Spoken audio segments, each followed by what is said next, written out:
Hello, and thank you for tuning in to watch our session about the DEC Recommended Practices and to meet your aRPy ambassador.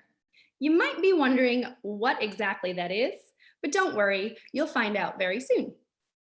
I'm Carrie Kennengeiser, the Program Coordinator for South Carolina Partnerships for Inclusion, and I'm happy to share this information with you today. I'm joined by my co-presenters, and I will pass it over to them so they can introduce themselves. Hi, I'm Stephanie Moss. I'm a Technical Assistance Specialist with the Early Childhood Technical Assistance Center at the University of North Carolina in Chapel Hill, and I'm pleased to be with you today. And I am Amy Hlbert, and I am the Executive Director of Family Connection of South Carolina and the South Carolina aRPy Ambassador. And I'm happy to be here with you today.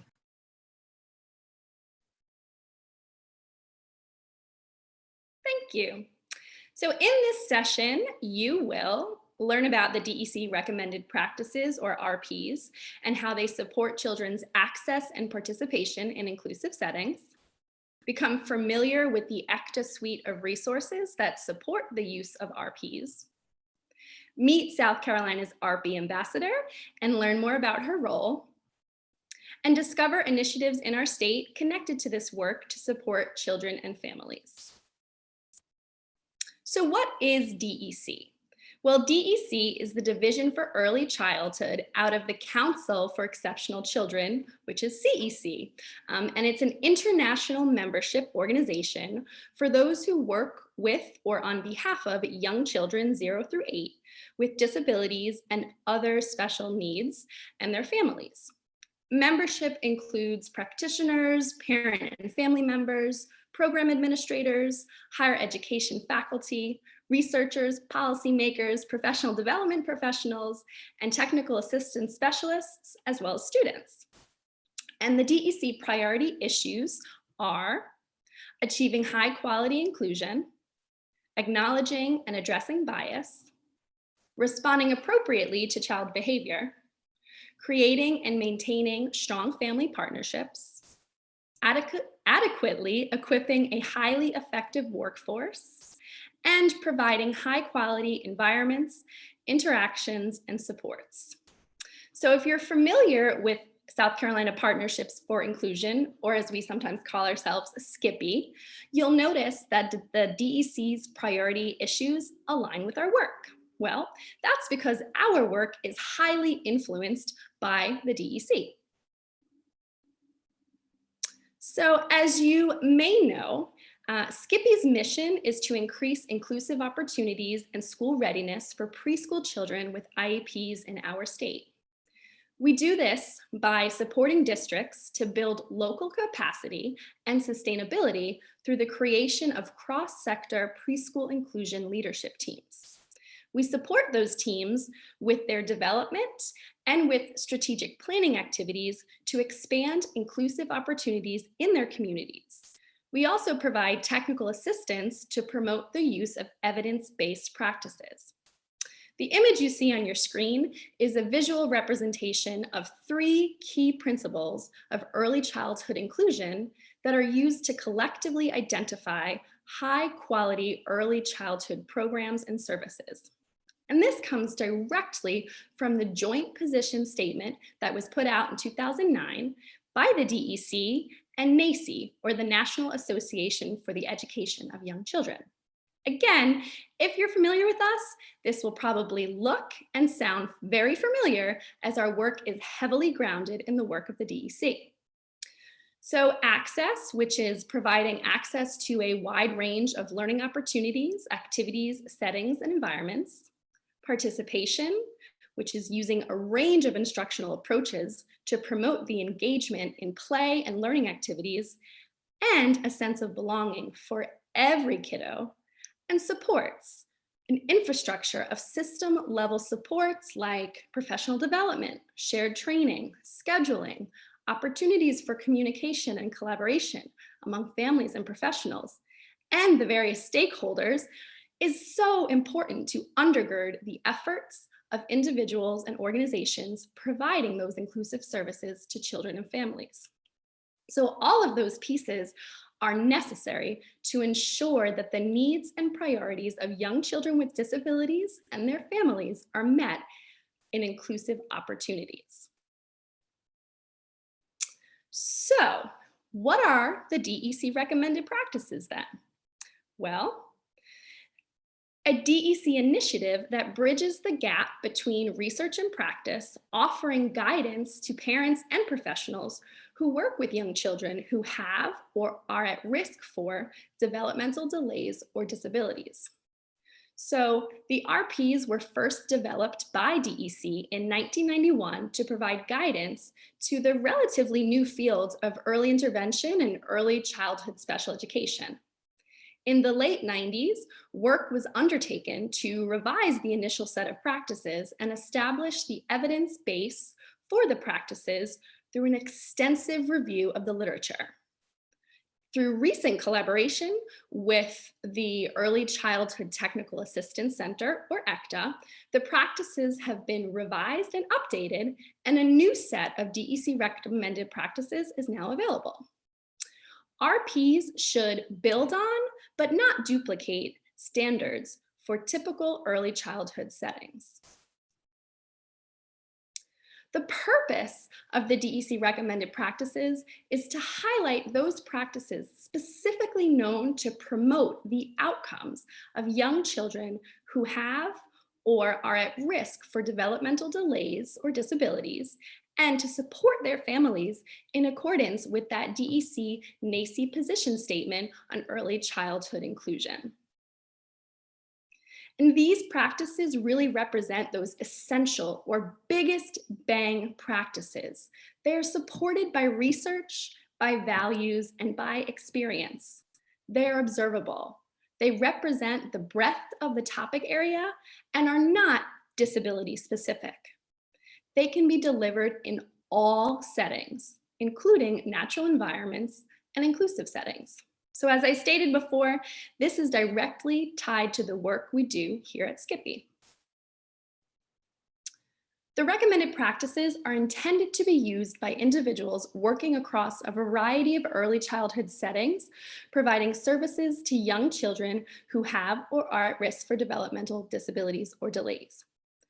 The updated set of practices consists of 66 recommended practices organized across 8 domains: leadership, assessment, instruction, interaction, environment, teaming and collaboration, transition, and family. It should be noted that these practices should be viewed holistically across topic area. Family practices, for example, are grounded in one topic area, but are fundamental to all of the topic areas.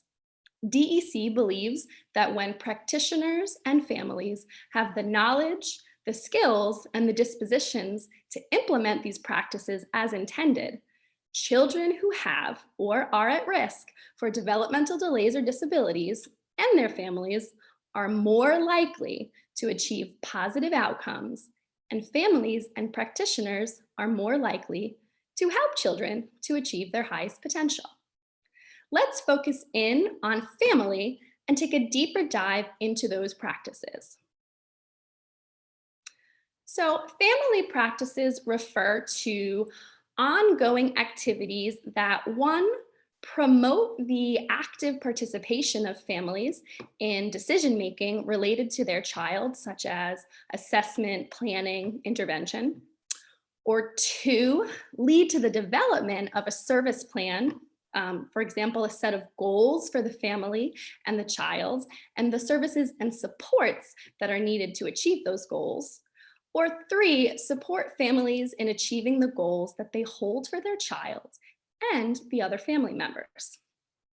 Family practices encompass 3 themes: those family-centered practices, family capacity building practices, and family and professional collaboration.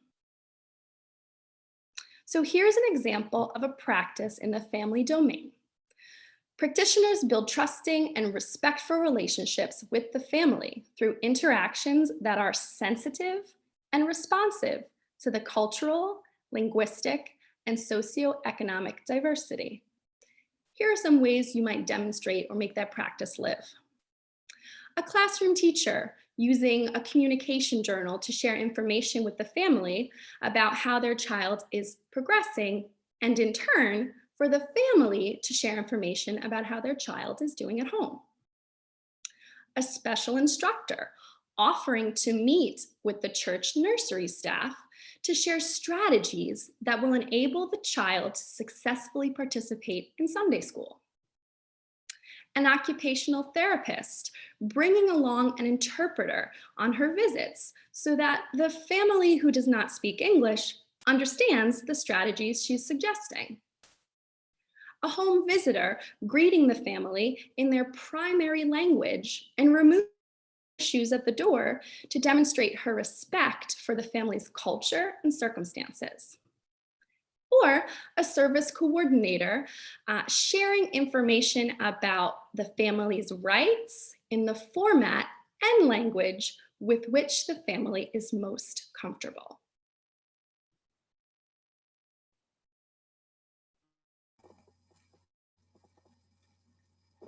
So thanks. You might wonder what does this really mean, and how do we do this?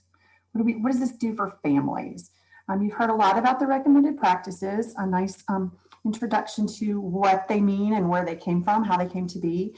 But DEC also believes in promoting practices and policies that truly support families and that enhance the optimal development of young children, birth to 8, who have or are at risk for developmental delays and disabilities.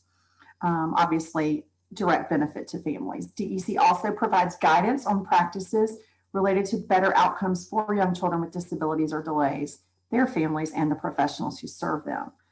So what I'd like to do next is show you a short video because I think it still sometimes can be quite challenging to think about how to explain what all this means when you're speaking with a family. So let's take a minute and watch the video.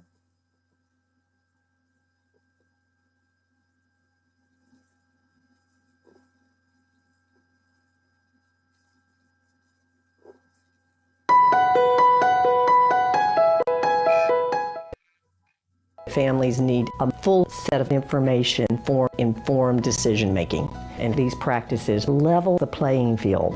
The recommended practices have value for families because they communicate our field of practice and what you should expect to be encountering as you're interacting with practitioners who are part of our field.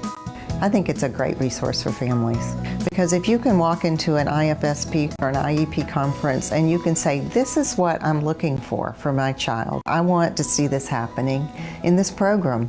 And the reason I want to see it is because this is what the research tells us should be happening. That is really a tool for families to use to advocate for their child, to advocate for higher quality programs, whether it's at the classroom level, the state level, whatever level. When families understand what the provider can bring to them and how the provider can support them in their families, I think they will be more likely to see it as a partnership, and you're working together with me to help me and my family. But I have a role to play in that. It's not you're coming in to help us, fix us, take care of it. The new recommended practices will help families really understand what their choices are, not just in terms of choices of placement or in choices of what the goals are going to be, but choices in what are they going to do in their interaction with their child to support their child. And I feel like these practices are going to make that conversation much more concrete and hopefully more successful. The leadership strand in the DEC Recommended Practices is critical for families to understand how they can utilize the recommended practices to become the best leader for their own child as they move through the different systems. In those early years as a family, you're feeling your way and you don't know quite what you can do and how you can do it. So many of us feel that when we've gotten to a certain point, we have something to say. And how are we going to say it? Whether it's about our own child or it's joining parent organizations or state level work groups or going to conferences. And I think the recommended practices can give you that voice and give you direction. The new recommended practices are written in a way that allows us to easily be able to share with families what their choices are in a very personal way. If I know what you can bring to me, I think it'll help me more as a family be able to support my own family. Because if you were in birth to 3, when 3, you're gone. If you're in 3 to 5, when we go to kindergarten, you're not there anymore. But that baby's mine for a long time.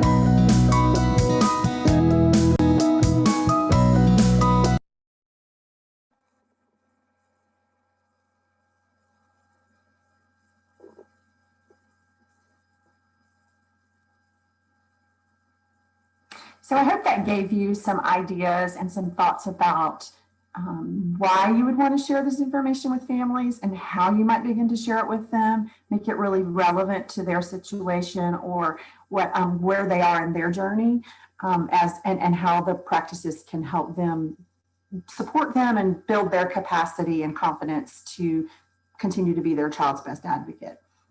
So we already heard a little bit about how the recommended practices came to be, and that we are currently working with a revised set of practices that were made available in around 2014. At that same time, the Early Childhood TA Center, or ECTA, worked with DEC through some funding from the U.S. Department of Education Office of Special Education Programs to develop some tools and resources that were companion documents that really would be free and available to practitioners and families and professional development providers to help kind of break it down and make it even easier to use and implement the recommended practices. And those products can include performance checklists for practitioners and then some practice guides for both practitioners and families. And we're going to take a look at some of those and where to find them, and hopefully encourage you to take a deeper dive on your own and take a look at them. So the slide you're looking at now is actually a screenshot of a web page on the ECTA website. And we've provided links to all of this at the end of the slide, so you'll be able to access these. But this just shows you across those 8 domains and 66 practices, there are performance checklists. Which are really for practitioners, help them evaluate their own practice and see how they are doing towards implementing the practices. And they are in English and Spanish. There are practice guides for practitioners that really help them think about their own work and their own practices and what they could do different to further the recommended practices. And then probably my favorite thing of all, there are practice guides for families in both English and Spanish that really break it down for families and help them think about, how is this relevant for me, and not just something that my provider or my therapist or my teacher is coming in and talking about, but how does this apply to me and what can I do differently? And then lastly, on this page, you will also be able to find a sub-page to access the aRPy ambassadors across the nation, and we can talk a little more about them in a minute. So the first thing I wanted to just mention, again, as we said, 66 practices, 8 domains, but the performance checklist is one of the, if you were to click on any of those boxes where the green arrows are pointing, you're going to see a page that looks like this. And you're able to go in and say, okay, I want to look at the performance checklist. And I'm looking for performance checklists related to assessment.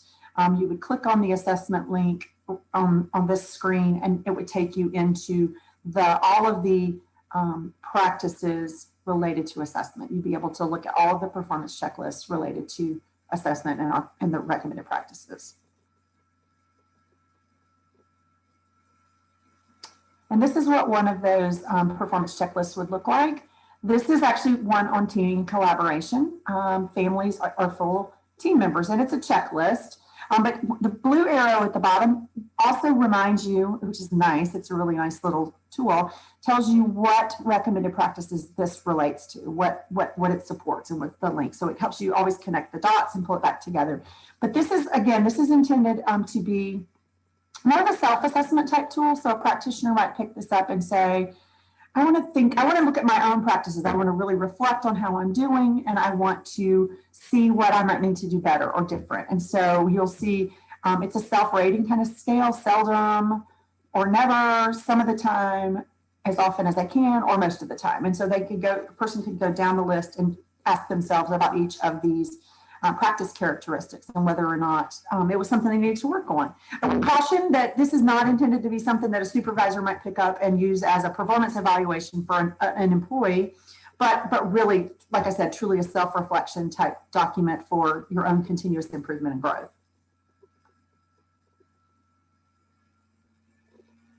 As I mentioned, my favorite part of the recommended practices and the tools are the practice guides for families.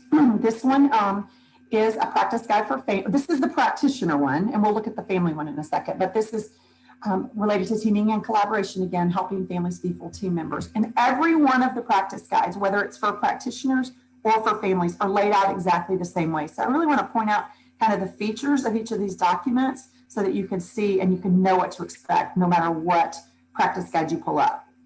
It's always going to start at the top with the blue box with a description of the practice. So what does it look like? What are we hoping to see when we talk about families as full team members? Every one of the documents is then followed by an embedded video. So they're little short videos, super easy, super quick and down and dirty kind of way to look at it. We all know we all learn different. Some people, this is not too much text. For others, this is way too much text, and I just show it to me. So there's always an embedded video to really look at what it looks like. Then the middle section, supporting families in active, meaningful engagement or meaningful participation, is really, those are the strategies. Those are some of the strategies that I might use as a practitioner that help me think about performing the practice. So you can see, if you can read that, it would say things like scheduling interactions that involve a particular child or family, or clearly communicating and demonstrating that family input is valued. And it talks about what are some of the things that you can do to do that. So they're always going to have those really practical tips to help you perform the practice. The middle box with the photo and the blue is always going to be a little vignette, a little family story of what it really looks like. Because again, sometimes tell me your story makes me understand it way better than just reading a bunch of more formal language to me. And then what I think is a really, really valuable part of the documents is the last part down at the bottom. You'll know the practice is working if. So oftentimes we talk about, hey, do this and try this and implement these things, but we forget to tell you what to look for. How do we know if we've been successful or if we've moved the needle and begun to make progress? So this is really, it's on every one of the practice tools, practice guides, and it says, how do I know if it's working? So we're going to take another look at, and this one relates, right? So this would be the practice guide for families. Very comparable, laid out just the same way. You'll see the blue box at the top, talks about what it looks like for a family. And again, this is a document for families, but before we move any further, I should say this is not intended to be a document that you just print off and hand to a family and say, hey, read this.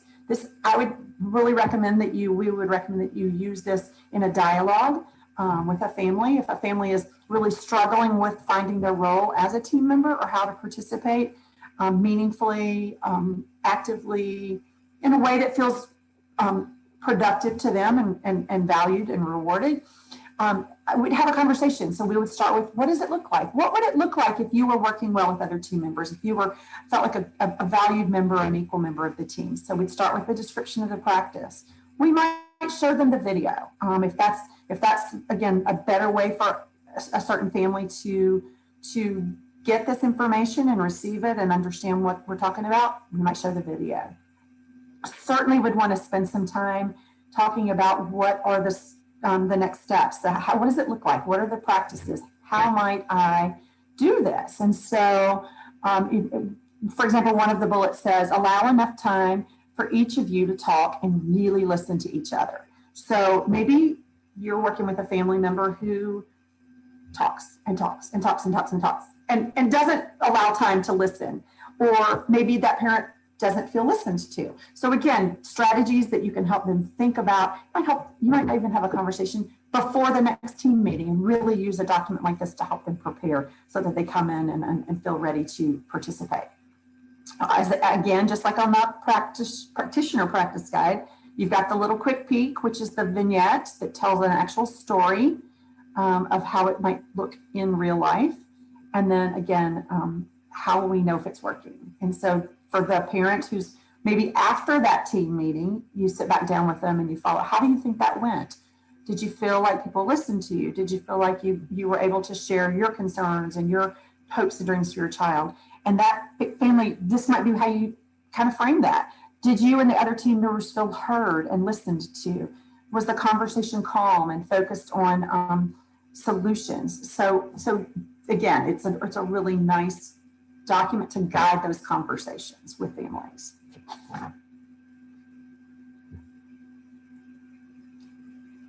I want to point out, and I don't have a picture for you, but I do want to point out that those practice guides we just looked at, remember, are available in Spanish as well. And what I've heard some colleagues in other states say is using those videos and being able to show a family who might not be, English isn't their first language, but to be able to show them a video in their native language with stories and songs and activities that they recognize from their culture is incredibly validating and rewarding, and they really feel listened to and heard. So remember that that's a resource for you. But it's also kind of fun to point out that these are also completely formatted and adapted for mobile access. So if you're sitting in a family's home, you're sitting together with them, and you start talking about one of the recommended practices, and you're like, and you wish you had brought one of the practice guides with you. Pull up, grab a phone. They're formatted for mobile access. They're completely accessible. You can get to the videos, all of the content's there. So it's just another way to share the information with families depending on their preferences.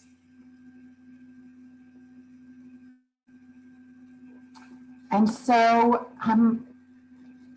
when the recommended practices were updated and the practice improvement tools were created by ECTA around 2014, there was a recognition a little bit later that we needed help.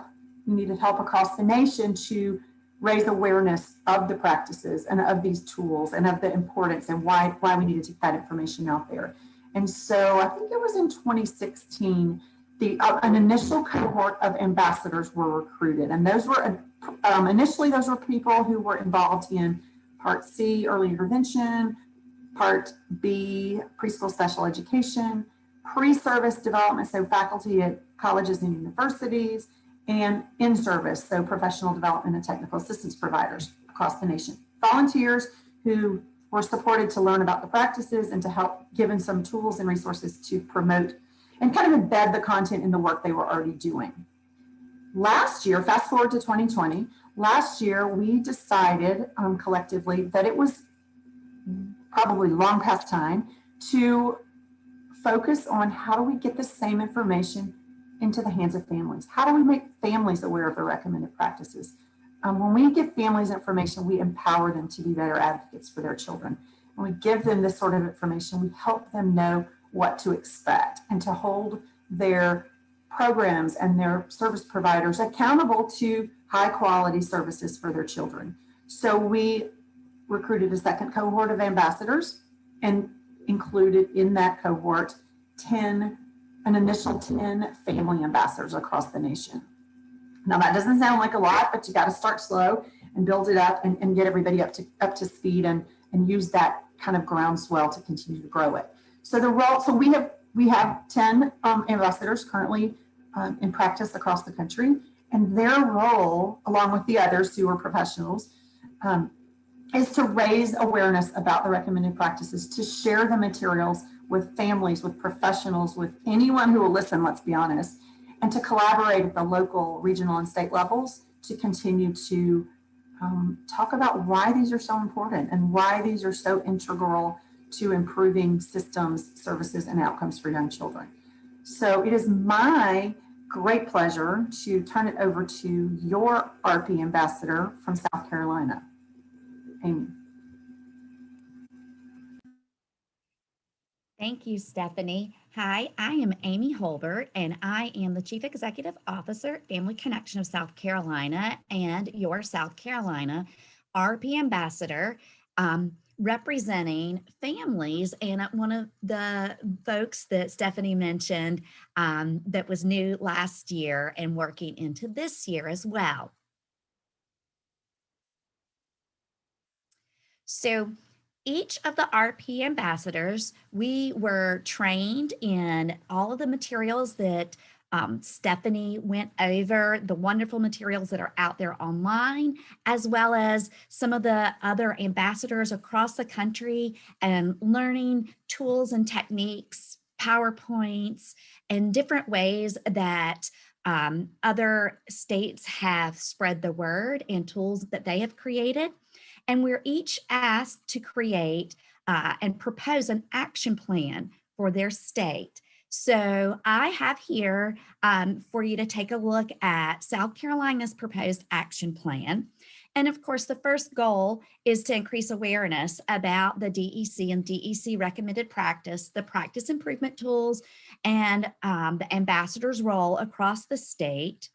One of the first objectives that we looked at and the folks that we went to was to work with increasing early childhood providers' knowledge on how to utilize the DEC recommended practices to improve family engagement in their practice by partnering with the South Carolina Partnerships for Inclusion, or SCIPI, as well as working with and providing tools for the South Carolina Inclusion Collaborative that many of you may be aware of and currently work with.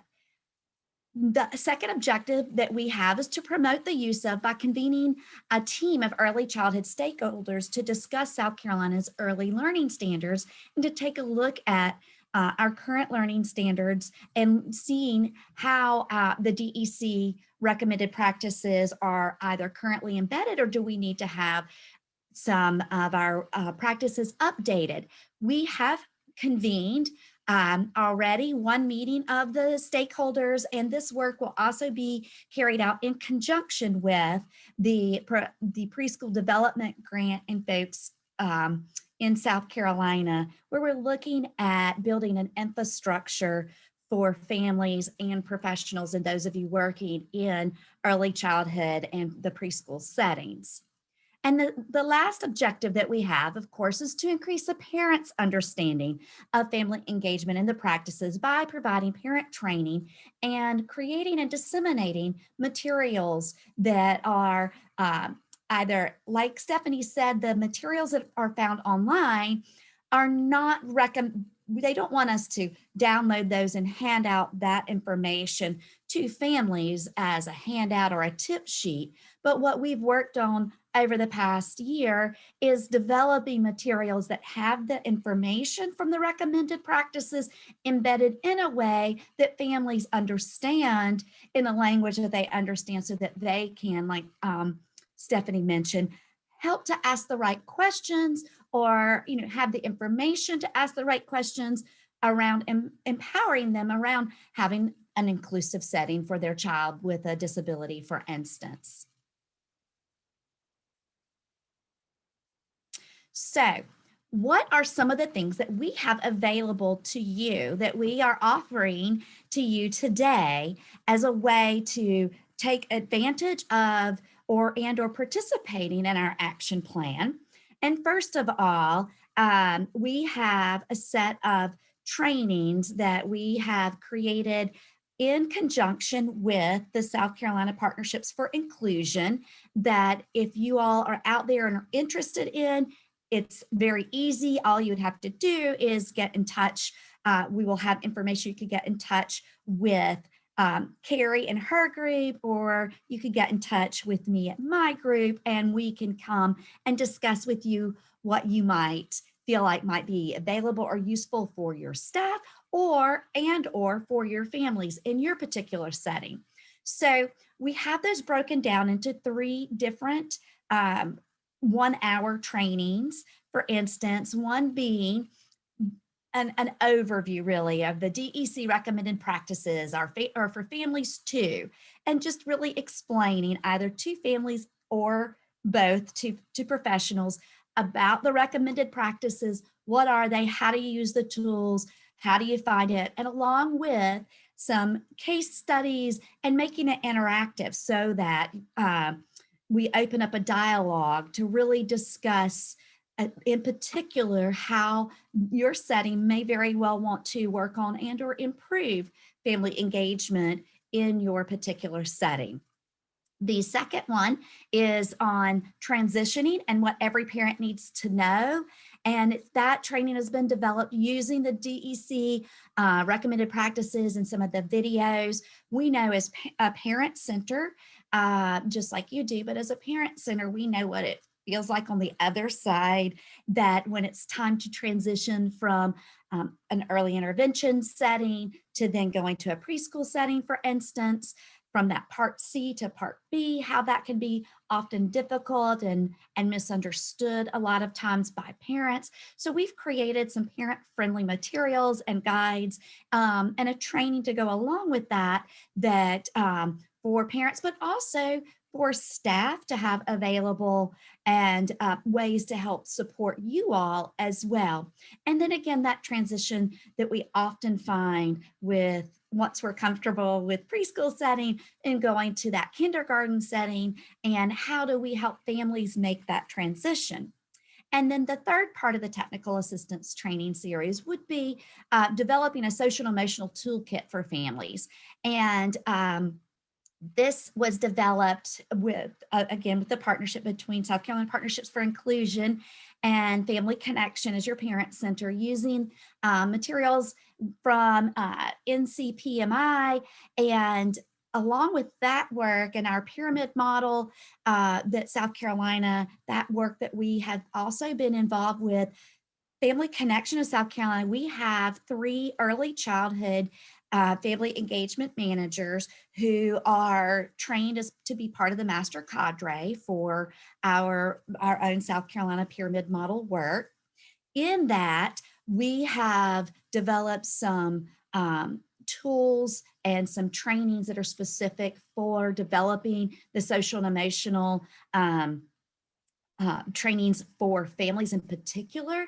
And we have had a very good response and look to offer this for families right now. We deliver the Positive Solutions series, which was developed by the Pyramid Model, the collaborative partners. And we provide that for families and offer that for families virtually in English and in Spanish. And our Spanish early childhood trainer is also certified as a special education Spanish interpreter, which has also really helped in being able to find some of those Spanish words, the equivalent that may very well help families understand and put into context some of the differences. And so we will be offering the Positive Solutions, that round of trainings. It is a 4-session training, and we limit that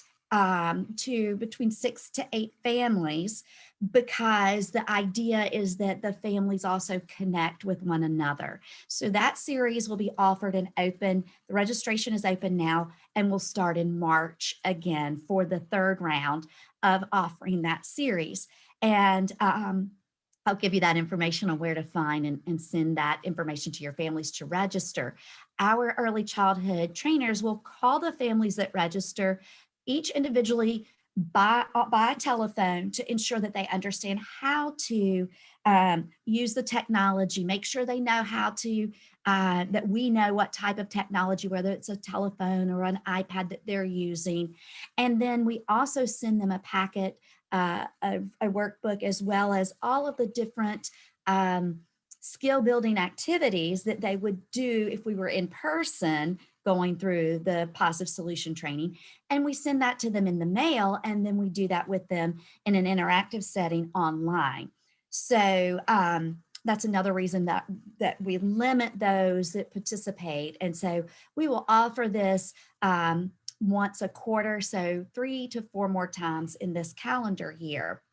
In addition to that, Carrie and the South Carolina Partnerships for Inclusion, we have worked collaboratively to develop a training that is specific for professionals and for your work, and what are some of the tools that you can use to engage families in their work and in the social and emotional development of their child. So we look forward to hearing from you all and scheduling these opportunities to bring this information individually to your families and or to your learning and professional settings.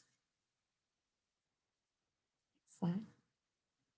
In addition, I wanted to draw your attention to, as COVID has been so difficult for so many of us, as we know, and families alike. So what we have done at Family Connection as your parent center, in order to make these very useful tools that we were getting ready to go live with prior to COVID, we have made these available to you now online. On the screen, I have pictures of just a few that are related to the recommended practices, but that are specifically designed for your parents. But you can download and or order these through our online shopping site. Nothing like shopping and getting something sent to you at no cost to you. So the first one is Your Child's Journey Begins, which is the blue picture there. And that's a parent guide to our BabyNet, or our early intervention Part C work here in South Carolina. It gives them their rights and responsibilities. What does it mean? How do they access it? Designed for parents in conjunction with our BabyNet partners. So the information is up to date and accurate. And the next one is our Your Child's Journey Early Transitions. And this is a parent guide that begins to explain and identify the differences between that Part C, early intervention services, and Part B, going into that preschool setting, and how those, how the differences shift, and in a way that helps to explain that to parents. And you're able to, please feel free to download these, put them in your shopping cart when you order online, and we will have those shipped out to your setting for you to disseminate, or parents can order them as well. And then the last one that I'd like to bring your attention to is Your Child's Journey Workbook. And this is a workbook that has been designed for the parent of a young child from a strengths-based perspective, where when you open up, and this is several pages long, but it's a place where parents can document information initially about how to describe their child's likes, what makes their child happy, and it helps them to begin to have that conversation and formulate how they would describe that and work that partnership, and helping to give them information to begin to develop that parent-professional partnership that they're going to have to really learn how to develop throughout the course of their child's life and education. In addition to that, it has a section where it prompts parents to ensure that they have certain types of medical and evaluation materials at their fingertips in one place, so that they can also maybe have the information or be able to ask those questions that a professional or provider might ask for, or that they could ask you as a teacher or a school psychologist, or PT, OT, speech therapist.